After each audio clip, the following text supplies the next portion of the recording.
Gears of War Tactics is a new take on the Gears of War franchise, brought to us by Splash Damage and the Coalition.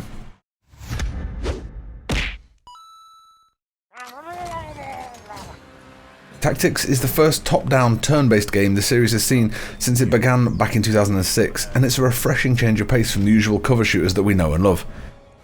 Don't think these differences take anything away from how grueling Tactics can be though.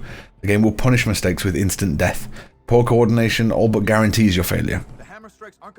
Tactics teaches us just how brutal a turn-based game can be, and with the addition of the now typical Iron Man mode, the risk-reward is cranked all the way up to 11.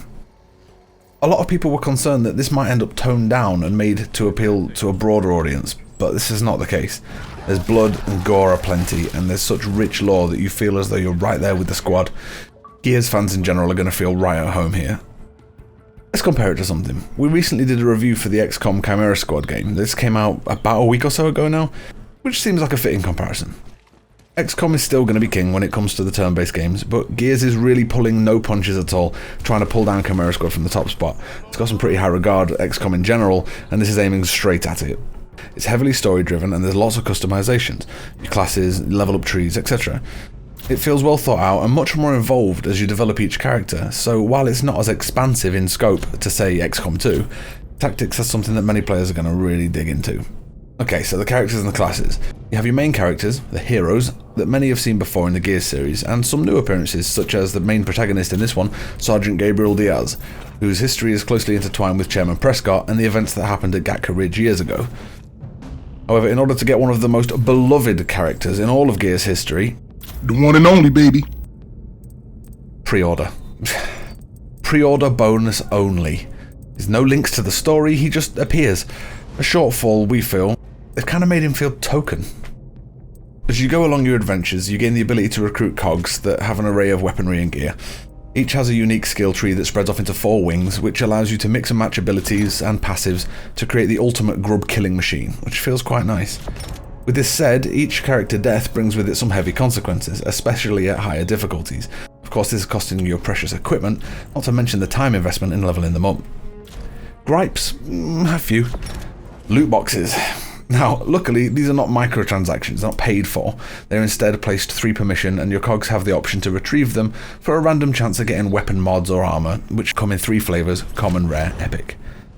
While at your lower difficulties it's not going to make much of a difference, those who are playing on harder difficulties find that these almost become a necessity. Some of the levels have them placed really far away, and so in order to get them you're risking a mission failure or the death of your cogs just for the random chance of something. If you finish a mission without getting them, then they're gone forever, which is of course going to trigger people's FOMO and force you almost into making the decision. Some forced decisions in games can be good, but this isn't one. While pre-order bonuses are the norm nowadays, placed in one of the most iconic characters in the entire franchise behind one, grr. Especially when you're given nothing more than just some funny quips in exchange. Oh, and did I mention that he's a hero class? So if he's deployed on a mission and then dies, that's it, game over. That would be alright if he was super powerful, but his class is nothing particularly special, and so often I find him just left on the bench in favour of some generic cogs, which feels kind of disappointing. The story, I'm going to try not to spoil anything. Sergeant Gabriel Diaz is a motor pool transferee, and his team are waiting for the Hammer of Dawn strikes in a cog bunker. Major Sid Redburn arrives with a mission from Chairman Prescott, and I'm really trying to avoid spoilers here, so I'm not going to tell you much about it, but those that enjoy the lore aspect of Gears of War are going to have a real good time in this, reminiscing back to the good old days of Marcus Phoenix, etc. The story, while mainly on rails, is going to give you a lot of opportunity to break away for some side missions that expand upon the story and allow you some additional time to level up and get some gear so that you can push forward to achieve that end goal. The game feels fast-paced, stressful, and outright brutal at times, but cutting people in half has never felt more rewarding. The quality of the environments and the fine details to characters and their respective customizations truly pay homage to what Gears fans have loved from day one. But having a loot box system, forcing players to break up combat to go and get some shiny common tier loot, and taking Cole away and locking him behind a pre-order bonus? Psh. These shouldn't take away from the overall game, the way it feels. Even though they're slightly annoying, you can forget it for the most part.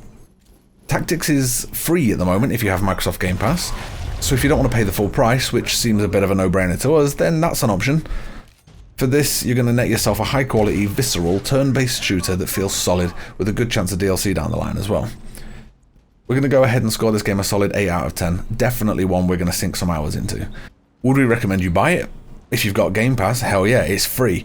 For £50 or whatever your currency may be, that's a tough call. Do you really like the sound of Gears of War in an XCOM-esque sort of setting? If yes, go ahead, it makes sense. If it only sounds okay, then that price tag's a little steep, and we'd probably recommend waiting for the price to drop off just a little bit, or maybe getting it in a sale. Anyway, that's all I've got to say about it. Sound off in the comments, let us know what you think.